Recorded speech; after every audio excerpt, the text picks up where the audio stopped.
পথের দিকে ডাকতে বলা হচ্ছে, সেটা কি সাহেবের পথ না, হুজুরের পথ না, বক্তার পথ না, আপনার নেতার পথ না, সেটা হচ্ছে আল্লাহর কোরআনের পথ। আর কোরআনের পথ সেই পথেই সম্মানিত হয় না।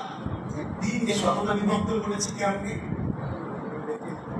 প্রতিদিন আপনি বাজারে যান, গরিব মানুষ, মাছ কিনতে পারেন না, বড় মাছ কাটা মাছ কিনে কোনোদিন পেতে মাংস কিনে বাড়ি নিয়ে আসেন, ছেলে বলে এটার নাম কি, বাবা বলে মাছ।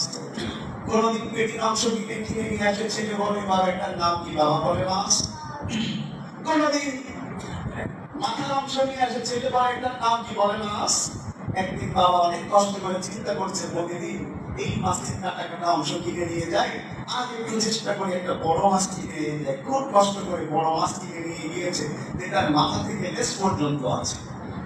ছেলে প্রশ্ন করছে, বাবা এটা কি বলতেছে মাছ? বলে আব্বা তুমি মিথ্যা কথা বলা শুরু করেছো কবে থেকে? বাবা বলতেছে মানে বোঝা আব্বা, এটা যদি মাছ হয় সারা জীবন থেকে আনো, সেটার নাম কি? ওই যে লেজ আনে মাছ, পেটি আনে মাছ, আলাদা আলাদা। জাতির সামনে ইসলামকে উপস্থাপন করা হয়েছে আংশিক ভাবে। যারা জিকির নিয়ে পড়ে আছে না, জাতিকে এটাই বুঝিয়েছে জিকির মানে ইসলাম। যারা পীর মুরিদি নিয়ে পড়ে আছে না, জাতিকে বুঝিয়েছে এটা ইসলাম। যারা সুফিবাদ নিয়ে পড়ে আছে না, জাতিকে বুঝিয়েছে এটা ইসলাম। এইভাবে যে যেটার উপরে ছিল সে সেটার উপরে মনে করেছে ইসলাম।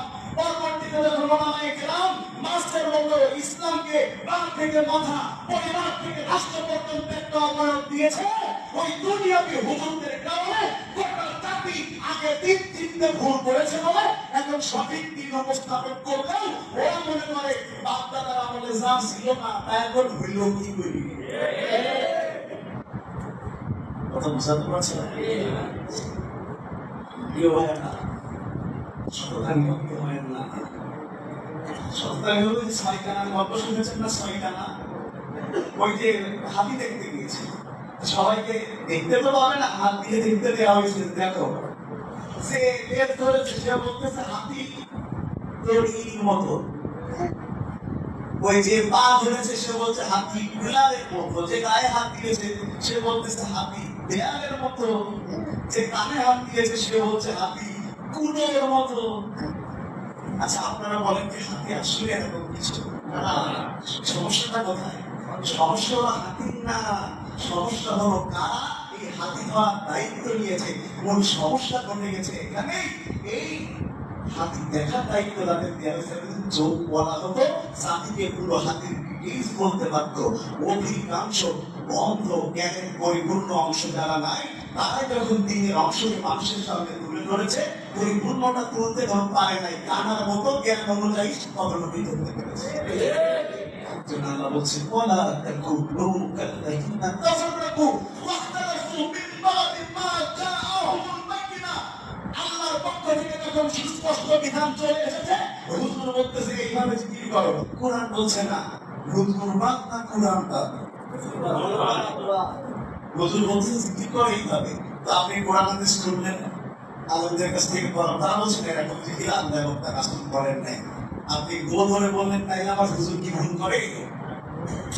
শোনেন, আমি এই উদাহরণটা দিয়ে শেষ করি। উদাহরণগুলো গুরুত্বপূর্ণ। আমাদের মধ্যে এখানে অনেকেই আছে, দিন সম্পর্কে আমাদের ধারণা স্পষ্ট। আমরা ব্যক্তি নির্ভর দিন মানার কারণে একটা সমস্যা আমাদের হয়েছে। সেটা কি? আমরা দলিল নির্ভরতার চাইতে ব্যক্তি নির্ভর বেশি। বলেন, দলিল নির্ভরের চাইতে কি নির্ভর বেশি? সাধারণ মানুষের কি বলে জানেন? বলে আমরা মূর্খ মানুষ, অত কিছু বুঝি, হুজুররা যা বলেন তাই করি। এই উদাহরণটা আমি আগেও দিয়েছি, আজও দিয়েছি। খুব মন দিয়ে শুনেন, খুব মন দিয়ে শুনেন। কোরআন সুন্নাহ দলিলের কতটা প্রয়োজন। আপনি মূর্খ মানুষ বলে হুজুর যাই করবে তাই করবেন, এটা আসলে ইসলামে এই কথা বলার সুযোগ আছে কিনা সেটাও ভাবতে হবে। ধরে নেন ঢাকাতে আমার 10 শতক গুলশানে জমি আছে। কত শতক? ওই জমি মোটামুটি 100 কোটি টাকায় বিক্রি হবে। কত টাকা? সত্যি সত্যি নাই কিন্তু আলোচনার সাথে আমি বললাম আমার 100 কোটি টাকার জমি 1 লক্ষ টাকায় বিক্রি করবো। কত কোটি জমি? কথা বলেন, কত কোটি বিক্রি করবো? কত? 1 লাখ, কোটি না, লাখ। এই জমি কেনার জন্য কি আপনারা লাইন টাইন দেবেন না? যার টাকা নেই সে বলবে যে আশা ঠেঙাওয়াতে টাকা তুলবো। তো ঠিক আছে, তো কি করা যায়? সবাই জমি কেনার জন্য হাজির হয়েছে, আমি সেখানে হাজির। বললাম দেখো জমি বিক্রি করবো, সব ঠিক, জমির মাপ ঠিক। এখানে বিল্ডিং করার জন্য জমির যে আত্মতা থাকা দরকার সেটাও আছে বলে ইঞ্জিনিয়াররা জানিয়েছে। এখানে বিল্ডিং করার জন্য রাজুকের অনুমতি আছে, সব আছে। খালি একটা ছোট্ট বড় সমস্যা, সেটা হলো জমির দলিল ঠিক নেই। ওই জমি কেনার জন্য কে কে থাকবে না বলেন? যে লোকটা মূর্খ, কিচ্ছু বুঝে না, টিপসই ছাড়া, সেও চলে যাচ্ছে। আমি ডাকতে বললাম ভাই আপনি তো মূর্খ মানুষ, কিছু বোঝেন না, টিপসই ছাড়া আপনিও কিনবেন না? আপনার তো জমি বোঝা লাগে না, যা বলেন। আমি হুজুর মানুষ বলছি ভালো জিনিসটা নেন, বলতেছে এই হুজুর আমি মূর্খ তাই কি? আমার গ্রামের সবাই তার মূর্খ না। দলিল নিয়ে যেয়ে দেখাবো, যদি দেখে শুনে বলে কি আমি জমি কিনবো, নাই তুমি হুজুর দেখে জমি কিনে 1 লাখ টাকা নষ্ট করবো, বাবাটা তো আমি না। দুনিয়ার জমি কেনার জন্য যাচাই বাছাই চলে, দুনিয়ার জমি কেনার জন্য যাচাই বাছাই চলে, দুনিয়ার জমি কেনার জন্য মানুষ এত কিছু করে। আর সেই মানুষ যদি জান্নাতের জমি কিনতে চায়, এর চাইতে বেশি তাকে যাচাই বাছাই করাই লাগবে। মাঝখান থেকে জায়গা দিয়ে সম্মানিত সবাই